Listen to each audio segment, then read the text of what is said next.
Welcome to Joy at Work with me, Dr. John Kay.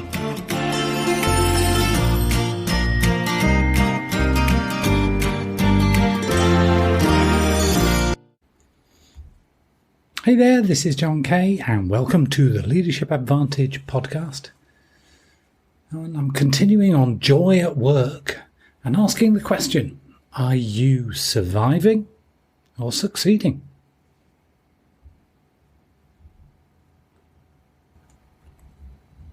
If you ask someone what they want from life, most people will tell you that they want to be happy. If you push a little bit more, they'll tell you something that they want to do that is useful or meaningful. Maybe they want to make a difference, leave a legacy, or fulfil a calling. That's what we call succeeding. That is, the activities we undertake every day provide us with personal happiness or satisfaction and have long-term benefits for yourself and or other people. You know, some people are happy because they do something that helps others long-term, even short-term. Others do so out of some form of obligation or guilt and do not derive happiness from it. Many people find each day something of a chore that is neither satisfying nor brings long-term benefits. And an increasing number of people fill their days with fun activities that provide little benefit to anyone. When you're going for lunch next, look across the room to your fellow diners.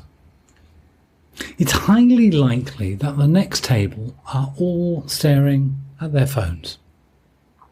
A passenger in the car next to you is playing a game. Kids sit glued to their tablets.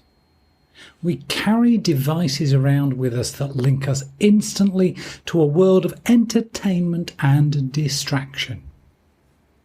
And then there's work, which in comparison can seem to be a lot less stimulating.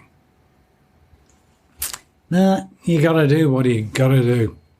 And the blessed relief of a beep means an interesting and exciting message has been pushed through to your device and a shot of dopamine spikes through your brain, bringing the promise of untold pleasure and fun.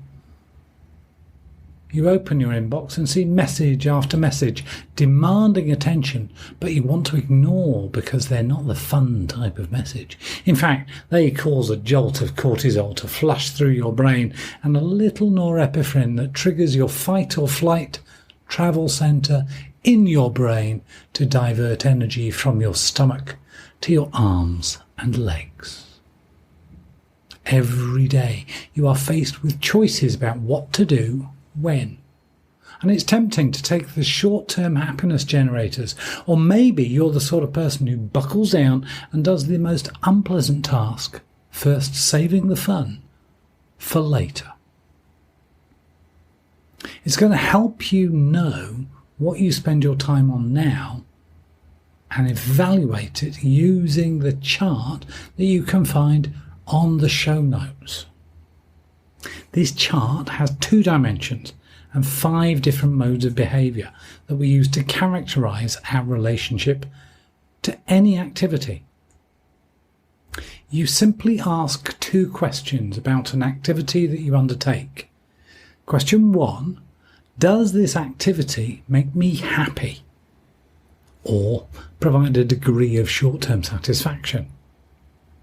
Question 2, are the results achieved from this activity worth my effort in giving a long-term positive impact on my life? There are no right answers to these questions, and your rating score is entirely down to you. By all means, keep changing it until you work out what is really a 10 or a 3 and what is really a 1 or a 0. In an ideal, perfect world, we would find great short-term happiness in everything we do, and each reaps the long-term benefit. In reality, We all do things that run short of the perfect score for us, but the more we can get the balance and the higher, the better. For high performance, you do those things that bring the greatest long-term benefit in the shortest amount of time. For most fun, you do those things that bring the greatest happiness over the longest period of time. In the end, it's your choice, but the better the overall balance, the more likely you are to enjoy each and every day. You can then plot your regular activities on a chart, like the one in the show notes, and which activities are in the surviving sector, which are stimulating, those that are sacrificing, those that are succeeding, or are they sustaining activities? So let me guide you through the use of this little matrix that you can find on the show notes. Stimulating activities. These feed your short-term satisfaction, but they do little for long-term benefit.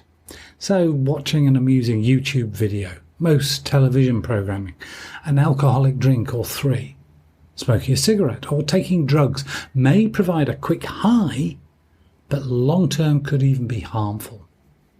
It's increasingly easy to fritter your life away on fun but meaningless activities, and many of these activities are addictive in part because of the ease of stimulating dopamine spikes in your brain. Sacrificing activities. These are low in short-term satisfaction but high in long-term benefit. Doing work that you hate because you have to achieve a larger goal, for instance, or working out at the gym when you don't feel like it to improve your long-term health. A life spent solely on sacrificing activities would be the life of a martyr. Lots of achievement, but not much joy. Activities that we do in surviving area score low on both short-term satisfaction and on long-term benefit. These tend to be things we do because we believe that we have to do them, or that lovely word, should. Even though we have little to show for our efforts, some people seem to fill their days with such martyr-like type activities, perhaps awaiting someone to recognise just how wonderful they are for doing so. A life spent solely on surviving activities is a hard one indeed.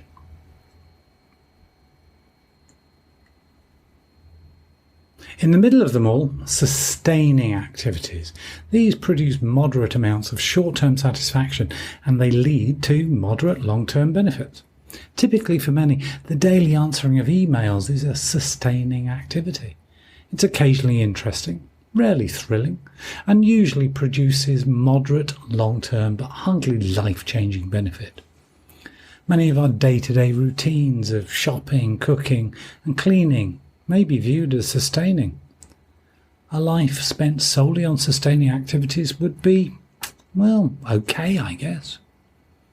Of course, the activities we know that we want to spend our time doing are those in the succeeding area, scoring high on short-term satisfaction and high on long-term benefit. These are the things that we love to do and get great benefit from doing. At work, people who spend a lot of time in the succeeding box love what they are doing and believe that it is producing long-term benefit at the same time.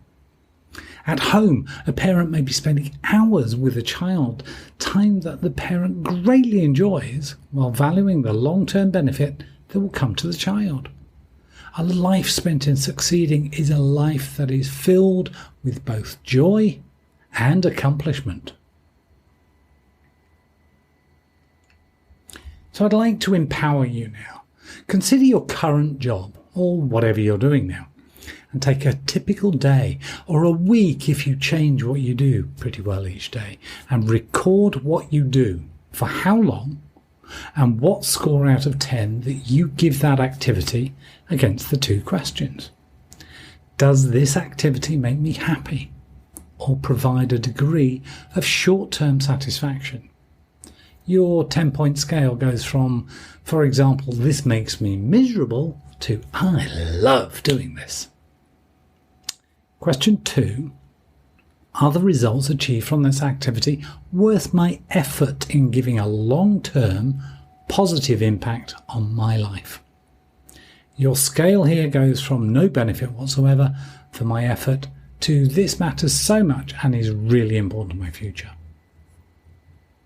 Let me give you a couple of examples. You might spend 3 hours in meetings, an hour travelling to and from work, 90 minutes on emails, 30 minutes surfing the net, searching for information, half an hour in the coffee room, an hour for lunch, 2 hours prepping a presentation, and 30 minutes for phone calls to clients. Remember, this is just an example. You can break it down further, and of course, you'll have many more distinct activities in your day. The benefit of doing this is that you quickly identify the activities that you enjoy doing the most and those that bring you the most benefit. Searching the internet, for example, can be very satisfactory in the short term, especially if you're searching for something in your area of interest. But half an hour can disappear with little to show in actual useful long-term benefits. Once you have your scores, review those activities with how much time you spend doing them in a typical week. And just tot up the number of hours that you spend in each of those 5 zones: succeeding zone, stimulating zone, surviving, sacrificing, and sustaining.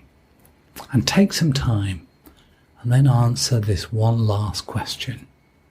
Do you like where you are now?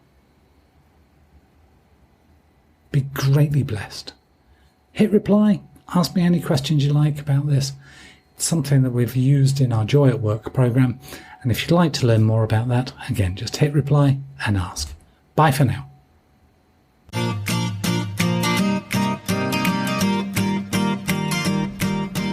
Joy at Work is a copyright production of Dr. John Kenworthy of the Leadership Advantage. Thanks for listening.